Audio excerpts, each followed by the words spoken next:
টপটা দেখি ফুল বাবু।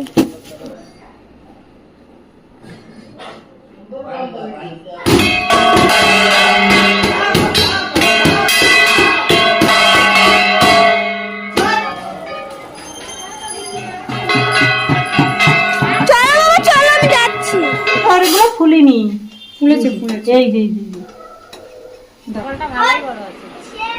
হ্যালো বন্ধুরা, ওয়েলকাম টু মাই চ্যানেল। চলে এসেছি আজকে আবার একটা নতুন ভিডিও নিয়ে। তোমরা সবাই কেমন আছো কমেন্ট করে জানিও, আর আমিও ভালো আছি। আজকে হলো জগন্নাথের পুজো, তো বাজার থেকে রথ কিনে এনে দিয়েছে ওর দাদা। সেই রথটাকে সুন্দর করে সাজিয়েছে বাবলাইয়ের বাবা। তো বাবলাই আজকে রথ চালাবে আর আমরা সবাই যাব। গেল বছর তো খুবই ছোট ছিল, বাবার কোলে উঠে রথ চালিয়েছে। এবারে তো হাঁটতে শিখে গেছে, এবার নিজেই হেঁটে রথযাত্রা করবে।